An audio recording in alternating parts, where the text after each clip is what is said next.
Well, then do these things affect us? And this has been an age-old question and problem in astrology. Mm-hmm. Do the planets correlate or cause? Now, I'm more of the opinion they correlate, but the correlate could be to forces and descriptive of forces that are unseen and unmanifest. So, for instance, I talked about the Mars Saturn opposition. Now, do I believe Mars Saturn has messed up our day or created the complications that are happening in DC, with the threats from the president, or some of the other things I've seen online with people getting hurt or having tough days today?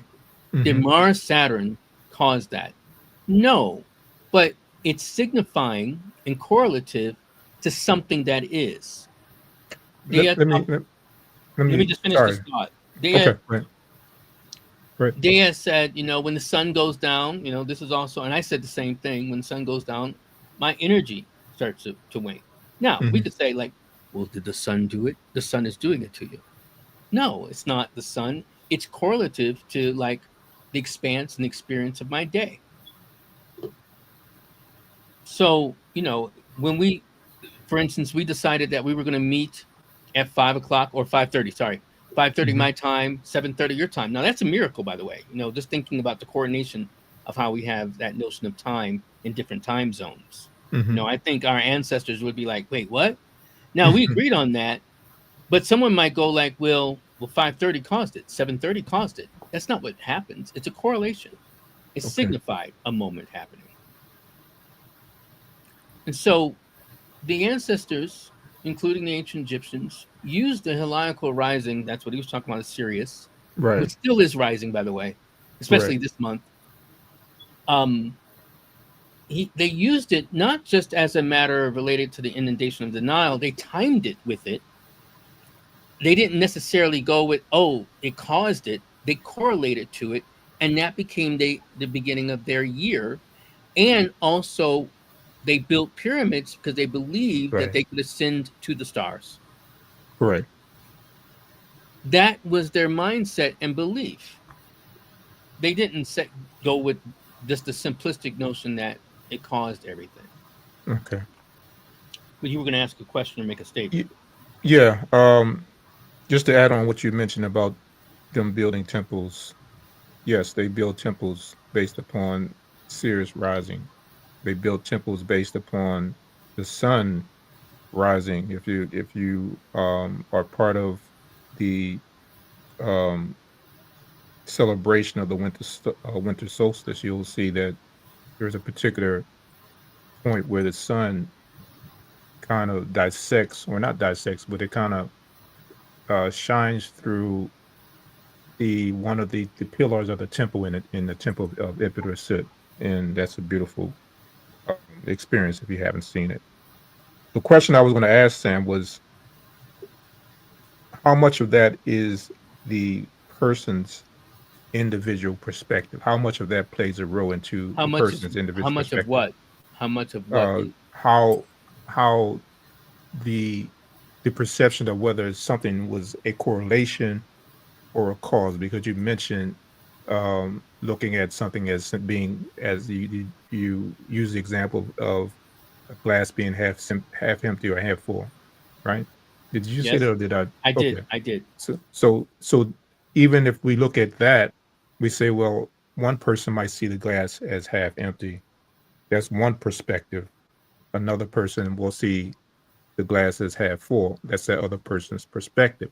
So how much of that, how we see and view the influence of the planets, influence of the moons, influence of the sun, influence of the stars, da da da da da. How much of that is the perspective of that person, and how and what their perception is. Well, I mean, the depth of your question really ties into the height of the debate that goes around this idea of free will versus fate or Hmm. destiny.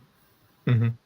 Um, and what I'll say is, even your perspective can be conditioned by, we could say, even aspects of fate. Now, what conditions fate is a mystery. And let me explain that. Hmm.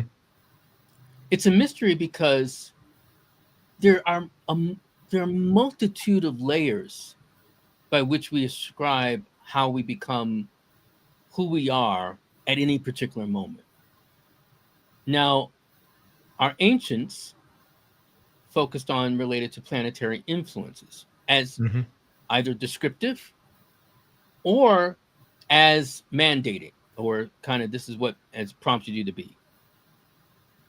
But scientists, especially neuroscientists, have become to identify some of the things that prompt you to make the decisions that you make are conditioned a lot by your cortical development, from even in utero on to what happened in your early childhood, all to what happened in your teenage years, and correlative tied to your gut bacteria and what you ate even a week ago Right.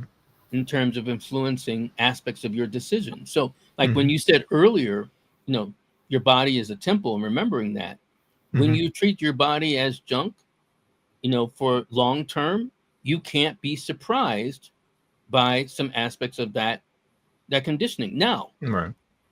those aspects of conditioning that you're talking about, influences, come at multitudinal levels. It comes at the level of even like the food your mom ate when you were in utero. Mm. It Yeah. also comes into fact with the food that you ate as a kid around you.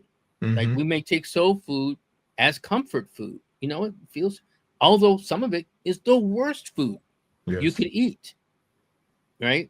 But it has this effect on us. Now that is some measure of conditioning. Now we could say like, well, an astrologer look at it like, well, you're drawn to these particular foods, spicy foods, because charts can work that way where you can get into like, oh, you like spicy foods or you like this.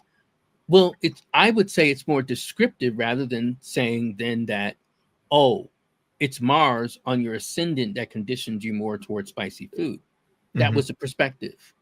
And that is a perspective of some individuals. Now you might say, what, and I think this is what you're asking, what prompts some individuals to perceive some things one way, and what perceive and prompts another individual to perceive it another way. Right. That can Yes. be descriptive related to your chart, Okay. being more Saturn influenced versus being more restrictive, and that's what Saturn is tied to. Mm-hmm. Jupiter more expansive, and that could be more what you relate to.